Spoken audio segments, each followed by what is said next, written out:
thing I was aware of, Kim Fowley was lying on top of me, raping me, and I looked up over his shoulder. Ever wondered what juicy secrets your favorite artists have been hiding? Well, buckle up, because today we're diving into 35 shocking scandals that music history tried to bury.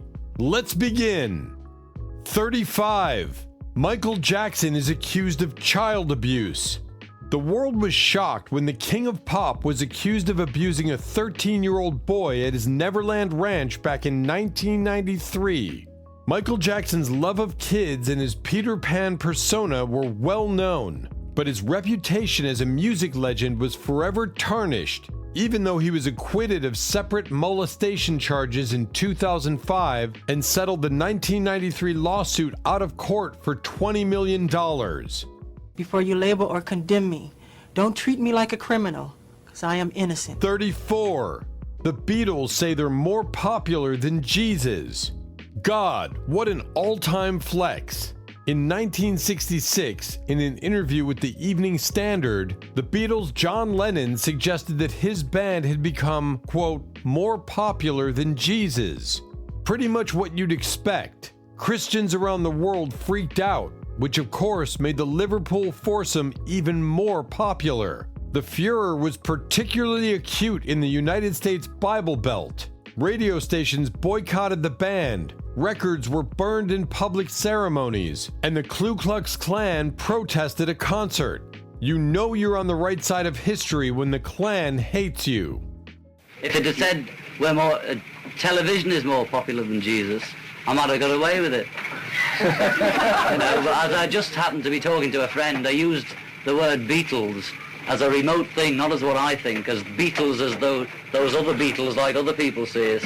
And I just said they are having more influence on kids and things than anything else, including Jesus. But I said it in that way, which is the wrong way. Yeah. 33. Marvin Gaye is murdered by his dad. An argument between the Motown legend and his father, Marvin Gaye Sr., led to the sexual healing singer's untimely death. Gaye was just 44 when his dad shot him at home in April 1984. After pleading no contest to voluntary manslaughter, Gaye Sr. was sentenced to probation.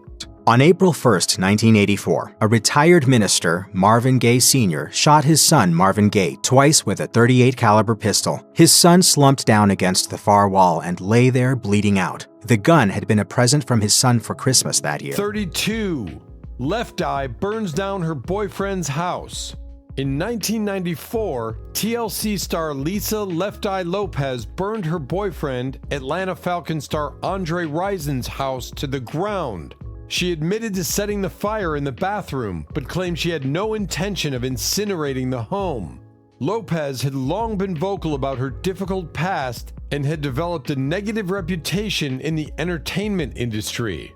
The felony arson charges confirmed the public's worst assumptions. She and Rison became tabloid regulars until her untimely death in a car accident in 2002. Atlanta Falcons football player Andre Rison. Atlanta police have issued an arson warrant for Rison's girlfriend, singer Lisa Lopez of the rap group TLC. Police refuse to give any details, but say the fire began early Thursday after an altercation at the house. 31. Rick James commits 2 kidnappings. Super freak Rick James was singing the Folsom Prison Blues after spending 2 years in the California institution for kidnapping and assaulting 2 women. In 1993, he and then-fiancée Tanya Hijazi were accused of holding a woman hostage and making her perform sex acts during a 6-day cocaine binge. Rick was arrested, but while out on bail, he kidnapped and beat a music executive during another drug-induced incident. James is accused of assault with a deadly weapon, aggravated mayhem, torture, and forcible oral copulation. The singer has been in jail since last Friday, along with his girlfriend, Tanya Ann Hijazi, both arrested 2 weeks after an unidentified woman went to authorities with her story. 30. Amy Winehouse is filmed using drugs. In January 2008, British newspaper The Sun obtained a video of Amy Winehouse smoking from what appeared to be a crack pipe while in her East London flat. Although the singer was arrested and questioned by police, no charges were brought due to lack of evidence. But the couple that made the secret tape was convicted of supplying drugs. More trouble for Amy Winehouse. That's Winehouse inhaling fumes from some sort of pipe. Crap. The video was shot just hours before she showed up to support jailed husband Blake Fielder Civil at his London court appearance January 18th. This grainy video footage was obtained by the British newspaper The Sun. It shows Winehouse walking around what looks like her home. She sits down, seemingly aware a camera is watching. 29.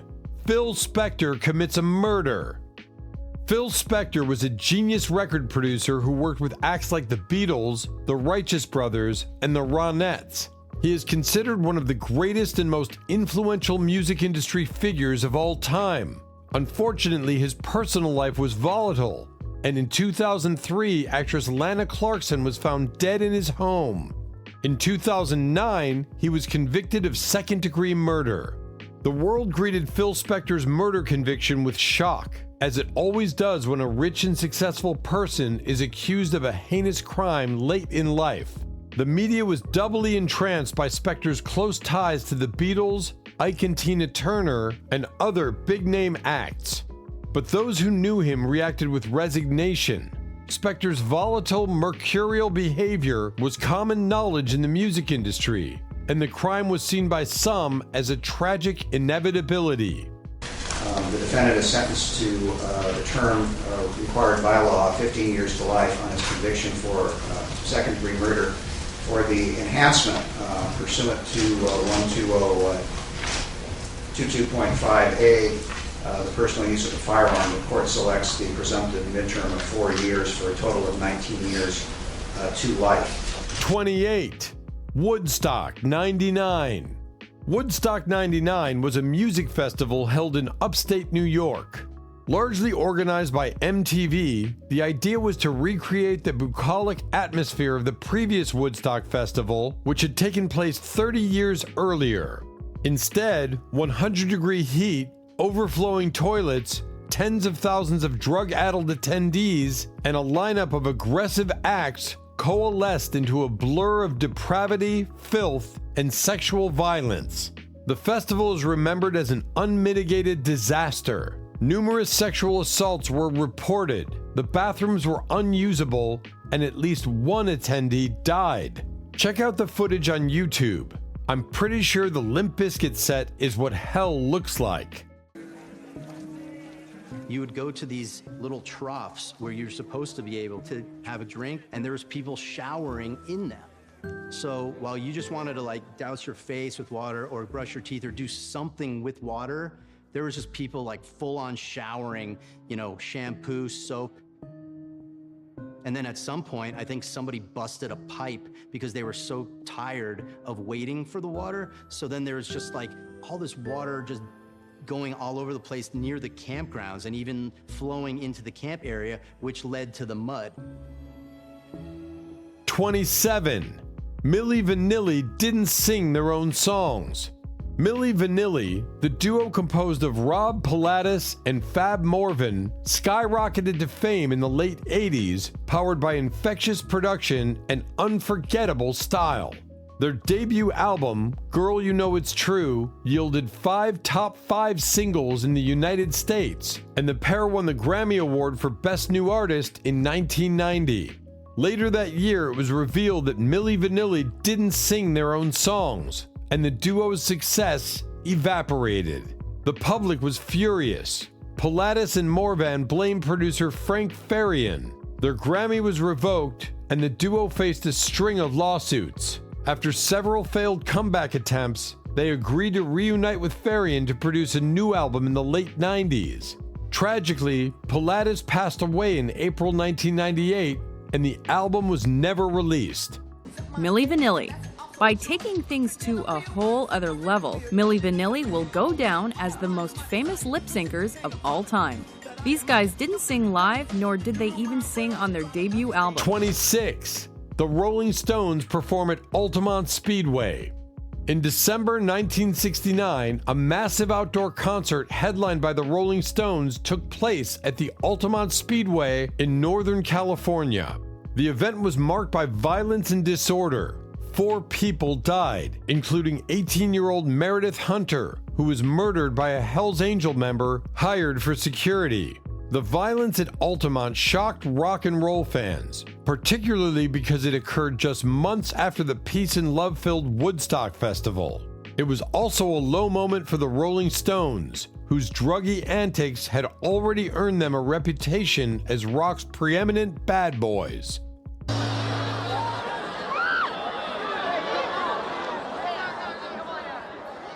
'25. Ryan Adams is outed as a monster. After masquerading for years as an introspective guitar-strumming singer-songwriter, Ryan Adams was outed as an abusive monster by 2 ex-wives and several other women. He is alleged to have used his prominence in the music industry to coerce women into sexual activity and to have engaged in sexual communication with an underage fan. Adams was planning to release 3 albums in 2019. They were canceled. His tour of Britain and Ireland was also canceled. The New York Times reported that he was being investigated by the FBI. He is no longer married. In short, he got what was coming to him. Singer-songwriter Ryan Adams is responding to a New York Times report suggesting he would offer to help women's careers and then would become verbally or emotionally abusive. In a tweet, Adams wrote, "I am not a perfect man, and I have made many mistakes. To anyone I have ever hurt, however unintentionally, I apologize deeply and unreservedly." 24. Jerry Lee Lewis marries 13-year-old cousin. In 1958, Jerry Lee Lewis arrived in the UK in a great ball of fire set to take the country by storm. But his efforts quickly died when he revealed that his traveling companion, Myra, was his 15-year-old wife. An outraged population later learned that the bride was his cousin and she was actually 13. Jerry, what about this reception in London? Can you tell us about that? Yes, sir. We had a very good reception, sir. Oh, is that so? Yes, we had a very nice time, and the people treated us real nice. Well, the papers reported that you were greeted with silence over there and with catcalls from the audience. Is that right? Well, I can't agree with them there, sir. No, the audience was very nice and very good. Mm-hmm. Were you there, Mrs. Lewis? I was there, but I wasn't at the shows. Oh, you weren't at the shows. Oh, did you notice anything like that sort of reception? No, it was a very good reception, I thought. 23. Ozzy Osbourne arrested for urinating on Alamo cenotaph. Another infamous moment in music? Ozzy Osbourne spent time in San Antonio, Texas in 1982 and urinated on the famed cenotaph statue across the street from the Alamo. The result? The rocker was arrested for public intoxication, though got out on a $40 bond in time to perform at the city's convention center the same night. He was, however, banned from the city for 10 years. He returned in 1992 and again with son Jack while doing a show for the History Channel in 2015. I was legless with a bottle of Courvoisier in my hand at 9 o'clock in the morning. I wanted to take a pee. So I find this old wall and I've got this green evening dress on. I'm standing there having a leak. And this guy goes mental, this deputy marshal or whatever. There he is. And I was dressed in one of my wife's green evening dresses, urinating up the fucking Alamo. 22. Eminem responds to rap god homophobic accusations. After Eminem was alleged to be homophobic due to gay slurs he used in his lyrics, he made a bold statement to prove otherwise. He reached out to Elton John, who agreed to perform a duet with the rapper at the 2001 Grammys. The Detroit rapper and the British music icon, who's gay, delivered a powerful rendition of Eminem's hit song Stand together, even holding hands at one point, but many remained critical. For me, Eminem was never homophobic, Elton later told Beats One's Zane Lowe. I listened to the whole of the Marshall Mathers album, and I was floored by it. And I thought, how could anyone think he's just writing about the way things are? Not how he thinks, but the way things are. This gay and lesbian anti-defamation organization said the Marshall Mathers LP is the most offensive record they've ever heard in their life. The gay and lesbian references, I think, is for the most part coming from the song Criminal. Homophobic? Nah, you're just heterophobic. Staring at my jeans, watching my genitals cold. They listen to the end of the song. I said happy. I say I just make it up to make you mad. And I even go on to say, relax, guy, I like gay men. Relax, guy, I like gay men, right, kid? Give me an amen. Amen. I'm not here to try to justify 21. Johnny Cash was once banned from the Grand Ole Opry. Did you know that one of country music's biggest stars, Johnny Cash, was once banned from country music's most iconic venue? Yep. Back in 1965, the musician performed at the Grand Ole Opry in Nashville while drunk and ended up breaking floor lights on the stage. As a result, the venue banned Johnny from performing in the future. But fortunately for country fans, it didn't last long. He returned in 1969 to sing on that same stage and ended up eventually performing and hosting TV specials from the iconic Nashville venue. Baby, my mama told me, son, always be a good boy, don't ever play with guns. 20. Lou Pearlman stole from everyone. Lou Pearlman was one of America's most successful record producers, the mastermind who created NSYNC, the Backstreet Boys, O-Town, and many more. In 2007, he was arrested in Bali and charged with bank fraud, mail fraud, and wire fraud. He is believed to have stolen hundreds of millions of dollars. Many of the investors Pearlman defrauded were not compensated for their losses. Members of the boy bands he created also felt betrayed. Some saw him as a father figure. Others accused him of sexual misconduct. Pearlman died in 2016. Pearlman. He was the official sixth member of NSYNC. Which meant what? Which meant that whatever I made, he would make. And then on top of that, 20%. And then on top of that, the record label commission. He was triple dipping for sure, which as a 16-year-old, you don't understand what that even means. 19. Elvis the Pelvis. On June 5th, 1956, Elvis Presley made an appearance on the Milton Berle show that would continue to be talked about for decades.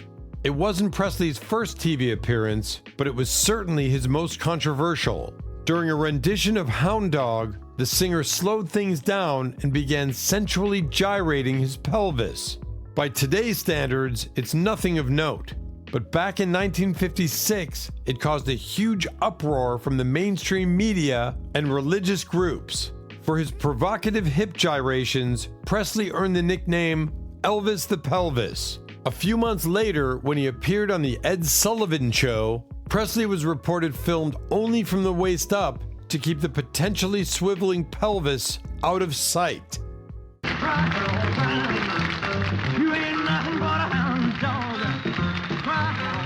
18. Led Zeppelin's Mud Shark Incident. At the peak of their success in the late 1960s and early 70s, English rock band Led Zeppelin gained notoriety for their tales of debauchery while on tour. One incident in particular, which occurred in 1969 at the Edgewater Inn in Seattle, became infamous and further contributed to Led Zeppelin's controversial image. According to various sources, members of the band, particularly drummer John Bonham and manager Richard Cole, engaged in sexual activities with a groupie which involved a 2-foot-long mud shark. Although some specific details remain unclear due to varying accounts, the incident became a controversial tale in rock history and still persists in the band's legacy. Frank Zappa later immortalized it in his 1971 song, The Mud Shark. That's right, you heard right. The secret word for tonight is mud shark. And of course, with the mud shark secret 17. Word. Payola. The idea of corruption within the music industry is nothing new. It also takes many forms, one of them being payola, a term used to describe the taking of a bribe, financial or otherwise, in exchange for radio airplay. This practice was commonplace between record labels and DJ personalities for decades, until congressional investigations into Payola directly impacted such beloved radio hosts as Dick Clark and Alan Freed. The latter was fired as a result of his association with Payola, while DJs in general were no longer put in charge of directly influencing or deciding radio programming and which music would be played on air. When in time the world realized that kids might rule the world, they had their own music, their own fashion, their own money. 16. Gary Glitter arrested for possession of inappropriate material. Back in the 1970s, Gary Glitter zoomed up the UK pop charts with hits like I'm the Leader of the Gang. But in the 1990s, he became known as a pedophile after spending 4 months in a British prison for downloading internet child porn. He has since been charged and convicted numerous times in Southeast Asia for committing obscene acts with girls as young as 10 years old. I deeply regret doing what I was sent to prison for. I've served my time.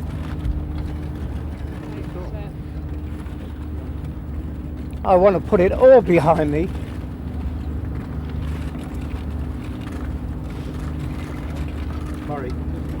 And live my life. 15. Madonna's Like a Prayer music video. In 1989, Madonna signed a $5 million deal with Pepsi Cola, which allowed them to use her and her new single Like a Prayer in a commercial. The ad showed the singer watching home videos of her younger self. But the soft drink giant dropped Madge like a hot potato after public protests following the MTV broadcast of her actual music video in which she kisses a black Jesus.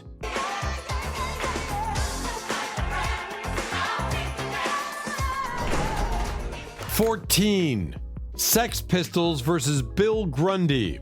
The Sex Pistols were interviewed by Bill Grundy on live primetime TV in 1976. It began when Johnny Rotten accidentally swore under his breath, and Grundy, instead of letting it go, got him to repeat the expletive. Then he goaded guitarist Steve Jones into swearing at him. It was an absolute shock to millions of viewers who had virtually never heard swearing on TV before, if ever, much less on live TV. The phones were jammed with angry complaints. A man reportedly kicked his TV and caused it to blow up after his 8-year-old son heard the obscenities. The press went mad and ran outraged headlines, and Grundy was suspended. It made the Pistols and punk music a household name, but pretty much ruined Grundy for the rest of his life. They are punk rockers. The new craze, they tell me. They're heroes, not the nice, clean Rolling Stones. You see, they're as drunk as I am. They're clean by comparison. They're a group called the Sex Pistols. 13. Eric Clapton's racist rant. Eric Clapton on stage in Birmingham earlier that same year. During a concert, he reportedly went on a drunken rant and came out in support of local politician Enoch Powell and allegedly used actual racist language, telling the crowd it was time to get the fill-in-the-blanks out. The incident helped spawn the Rock Against Racism movement. As many have pointed out, it seemed ironic that this should come from a musician who'd pretty much made his name from playing black music, from blues and R&B to reggae, covering a Bob Marley song in the latter case. The black wads and coons and Arabs and fucking Jamaicans and fucking don't belong here. We don't want them here. This is England. This is a white country. We don't want any black wads and coons living here. We need to make clear to them they are not welcome. England is for white people. Man, we are a white country. I don't want fucking wads living next to me with their standards. This is Great Britain, a white country. What is happening to us? For fuck's sake. 12. Brian Harvey and the media uproar. Brian Harvey of East 17, the 90s boy band and rivals to the more clean-cut Take That. I've mentioned this incident in a couple of other answers, but just to recap, in 1997, he did a radio interview where he talked about his use of the drug ecstasy, claiming he'd taken 12 pills in a single session and that it was, in the long run, a safe pill that could make you a better person. The ensuing backlash was spectacular. The press ran outraged headlines. Radio stations banned the group's music, and the Prime Minister and a number of MPs condemned him. He was also sacked from the group despite apologizing for his comments. He was reinstated sometime later, but the damage was done. He and the band never fully recovered. I think my main worry about what the public think would be, do they believe everything that they read and their perception of me? I'm not that thing that the papers had turned me into. 11. Jackie Fuchs was assaulted by her manager. In 1975, Jackie Fuchs was 15 years old when she was spotted in LA and invited to music entrepreneur Kim Fowley's apartment. Fowley was just in the process of creating an all-female band, and he had sent Rodney Bingenheimer to collect young, pretty women. This is how the Runaways were formed, and their manager was the man that posted this ad in Backdoor Man magazine in June 1975. Fowley had a pattern of assault. That same year, he assaulted and abused an 18-year-old young woman and a 14-year-old girl. Sadly, he would focus his attention on Fuchs at a 1975 New Year's Eve party held in a motel following a quasi-successful Runaways show. Fuchs was force-fed multiple Quaaludes and raped by Fowley, too weak to fight him off. She just remembers the moment she realized what was happening. I remember opening my eyes. Kim Fowley was raping me, and there were people watching me. Because none of the bandmates even addressed the situation afterward, Fuchs felt she couldn't speak up as no one would back her. I was going to be the one that ended up on trial more than Kim. I carried this sense of shame and of thinking it was somehow my fault for decades. That is the legendary all-female rock band, The Runaways, and the music video for their signature 1976 hit, Cherry Bomb. 4 decades later, the group's bassist, Jackie Fuchs, a.k.a. Jackie Fox, is dropping a different kind of bomb, accusing the band's then-manager of sexually assaulting her when she was just 16 years old. Now 55, Jackie is not only sharing her story, but also claiming bandmates Joan Jett and Sherry Curry knew about it. 10. Sid and Nancy. None of the Sex Pistols could have been considered clean-cut, but only one was accused of murdering his girlfriend. The mystery of Nancy Spungen death continues to rattle around in the brains of punk fans everywhere. Her boyfriend, Sid Vicious, was the #1 suspect after she was found dead in their shared hotel room. Vicious's culpability was never fully discerned, given that he too passed away before a trial could commence. It's still one of rock's biggest mysteries. And what do you think made it happen? It was meant to happen. Nancy always said she'd die before she was 21. 9. Badfinger's manager took advantage of the band, with tragedy following. If there is a contest for the worst band manager ever, Stan Pauli probably tops Norman Sheffield. In the mid to late 1960s, Badfinger, at the time known as the Ivies, became the first ever band to be signed by Apple Studios after the Beatles, via Louder. Paul McCartney particularly appreciated their style and took the band under his wing to the extent that Badfinger became known as the new Fab Four. McCartney wrote Badfinger's Come and Get It. The song would reach #4 in the United Kingdom after its release in 1970. But the United States was overall more enthusiastic about the band. Excited about their popularity in the US, Badfinger entrusted their finances to manager Stan Pauli. Pauli was not just greedy. As Salon reports, he took away all the band's money and left behind a contract that made it impossible for them to make any more money without him. As Louder notes, Tom Evans wrote the songs Hey Mr. Manager and Rock and Roll Contract to channel his frustrations. But on the morning of April 24th, 1975, frontman Pete Ham died by suicide.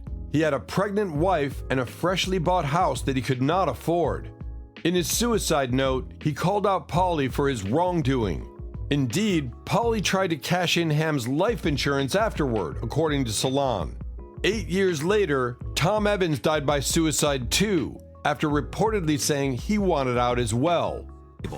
Badfinger were the heirs apparent in rock's royal court. I loved the Beatles. I thought they were great. I didn't think there was anybody better. And they were so great, and then to be around them. It was Alice in Wonderland for us. Come on. 8. Graham Parsons' body was stolen. Unfortunately, Graham Parsons is probably better known for what happened to his dead body than he is for his music career. After ODing in a motel room in the California desert in 1973, the singer's corpse was waiting at LAX to be sent to Louisiana for burial. Instead, his road manager, Phil Kaufman, who claimed he was fulfilling his friend's wish not to be buried, stole Parsons' body and set it alight in Joshua Tree National Park before he was stopped and chased away by police. Due to his years of drug and alcohol abuse. Ultimately, this culminated in him dying at age 23 from a toxic combo of booze and morphine in 1973. Following his passing, Graham's body was shockingly stolen. 7. Sonny and Cher endured a horrible marriage for the cameras. When Cher met fellow musician Sonny Bono in 1963, she was 16 years old and he was 12 years her senior, via biography. Cher's own mother told Ladies' Home Journal in 1975 that Bono was a father figure before he was a lover to Cher, but the two became a star couple following their 1965 single, I Got You, Babe. By 1971, 2 years after getting married, they had their own variety show, the Sonny and Cher Comedy Hour. The TV program showed the couple's family life, and it would end with them singing I Got You, Babe to each other. It was a hit, and the couple needed it badly. By now, they had a child and financial issues as a result of a failed movie project. But the show was selling a lie. Cher told Vanity Fair in 2010 that Bono was not a very good partner. I wouldn't have left him if he hadn't had such a tight grip. Such a tight grip. But Bono had double standards. He often cheated on his wife, and by 1973, he was living with another partner, via biography. But he and Cher endured a few more years of the toxic marriage for the sake of their show. Eventually, they got divorced in 1975. As expected, the interest in their show plummeted quickly.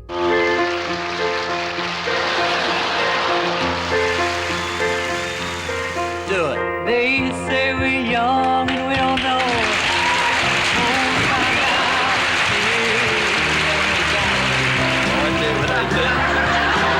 Babe, I got you, babe. I got you, babe. Good night, everybody. Good night, everybody. God bless you. 6. There's a chance Jimi Hendrix was murdered by his manager. Jimi Hendrix sadly joined the 27 Club, the infamous list of musicians who died at the age of 27, on September 18, 1970, as Society of Rock reports. The story was quite clear. His girlfriend, Monica Danneman, had found him unresponsive in the morning after a night of overindulging in illegal substances. But according to Lauder, the story behind Hendrix's death is much murkier than that. In 1973, Hendrix's former manager, Mike Jeffrey, was chatting to roadie James Tappy Wright when he made a very disturbing confession. As remembered by Wright, as we are talking, Mike began to get very agitated and pale. I had no choice. I had to do it. You know exactly what I'm talking about. It was either that or I'd be broke or dead. Jeffrey then went on to say something along the lines of getting some nasty friends to pour booze down the windpipe. In an even creepier twist, the following month, Jeffrey was found dead. It turns out Jeffrey had ties to the mafia and debts that he had been threatened about before. Although his confession was never investigated or officially connected to Hendrix's death, it definitely adds a tragic layer to the rock star's story. As a non-heroin user, Jimmy believed he'd been set up by Mike Jeffrey, who was still attempting to make himself indispensable to Hendrix. Jeffrey was stealing money from him, sabotaging his career, planning people around him to spy on him and to subvert his own activities, his own life. 5. Queen were scammed by their manager, and they weren't alone. Nowadays, Queen are known as one of the most prolific rock bands in history. But although they produced hit tunes from the very beginning, in 1975, they were broke. Why? As per Far Out magazine, drummer Roger Taylor commented that they could barely afford buying new drumsticks. You see them, the management, running around in stretch limos and think, hang on, there's something not right here. Indeed, something wasn't right. Trident studio owner Norman Sheffield, who was Queen's manager at the time, was making a lot of money off Queen's tracks and finding ever fresher ways to get out of paying the band. When the reality of Sheffield's fraud dawned on Freddie Mercury, Queen left Trident Studios. Frustrated and bitter, Mercury wrote an exceptional song for the A Night at the Opera album, Death on Two Legs. Its lyrics are pretty obvious. You've taken all my money and you want more. Misguided old mule with your pig-headed rules. However, listeners didn't know who the song was dedicated to until Sheffield himself came out of the shadows and sued the band for defamation. A settlement was reached outside the court, but as a result of the lawsuit, Sheffield became the master of his own demise. People knew him for what he was. Unfortunately, Queen weren't alone in being seriously scammed by their managers in the 1970s. 4. Chuck Berry's potty cam. Rock legend Chuck Berry once faced charges of being a peeping Tom. A former waitress at the Missouri restaurant he owned accused the singer of wiring the women's toilets so he could allegedly film his unsuspecting patrons. Although Berry claimed he was trying to catch a thieving worker red-handed, he settled a class action with 59 women, paying them an estimated $1.2 million plus legal fees. If you were alive and owned a radio in the 1950s, then you know about Chuck Berry. If you weren't alive then, you still know about Chuck Berry. He has been around for a long, long time. For those who know rock and roll, the songs that Chuck helped memorialize, he wrote a Maybelline, Roll Over Beethoven, Johnny Be Good. Those are legendary sounds, and that's the original rock and roll. 3. Overdoses were almost expected of rock stars. In the fall of 1970, Janis Joplin was working on what was going to become her best-selling LP, Pearl, via History. 4 years before, she had come to San Francisco and quickly turned from a drifter into a prolific singer, too loud or brave to stay with her first band, Big Brother and the Holding Company. As per Society of Rock, on October 4th, road manager John Cook went to check on Joplin after she had failed to turn up to a meeting.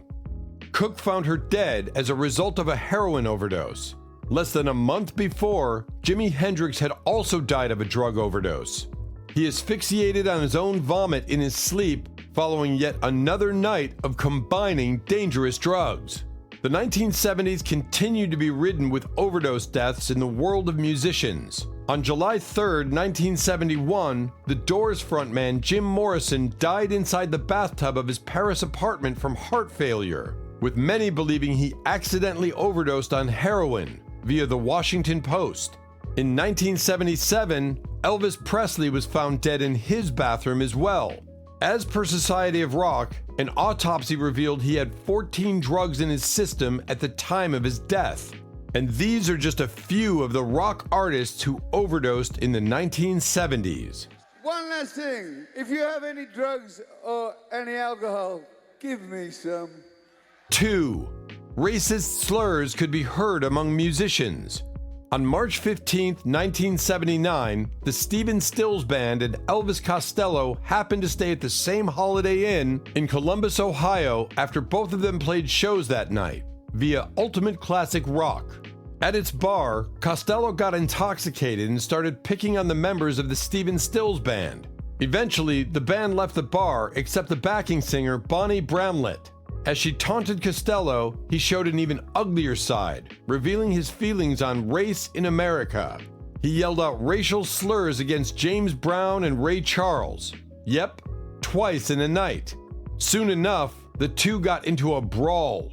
After Bramlett went to the press, Costello offered an excuse but not an apology. It became necessary for me to outrage these people with the most offensive and obnoxious remarks I could muster to bring the argument to a swift conclusion and rid myself of their presence, via UCR. He also said he was drunk and tired from touring, but that is hardly an excuse for being racist. And then Earl Palmer, who played with Little Richard, Ray Charles, and Then we got from the previous generation, Ray Brown, who's jazz bass player, played with Louis Armstrong. So 1. Underage groupies were the norm.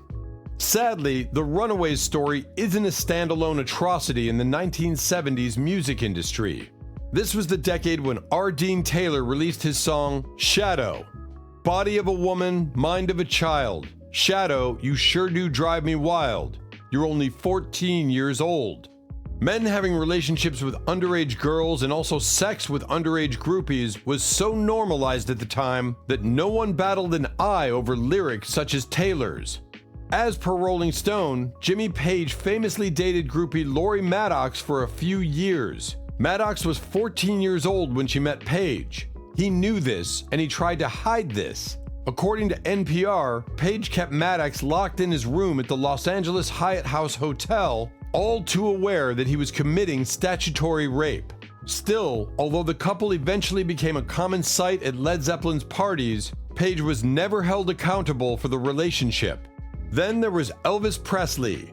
As Vice reports, Presley always had a penchant for pursuing underage girls, and in 1959 he met 14-year-old Priscilla Presley, who was only 14 years old when she met him. Following their divorce in 1973, Presley went on to date another 14-year-old, Rika Smith. At that point in time, there was an influx of baby groupies, and I mean babies. They were 13 and 14. Wow, that was a wild ride through music history. Which scandal shocked you the most? Let me know in the comments below. If you enjoyed this video, don't forget to give it a thumbs up, hit that subscribe button, and ring the bell so you never miss out on our latest deep dives and juicy stories. Thanks for watching, and I'll see you in the next one.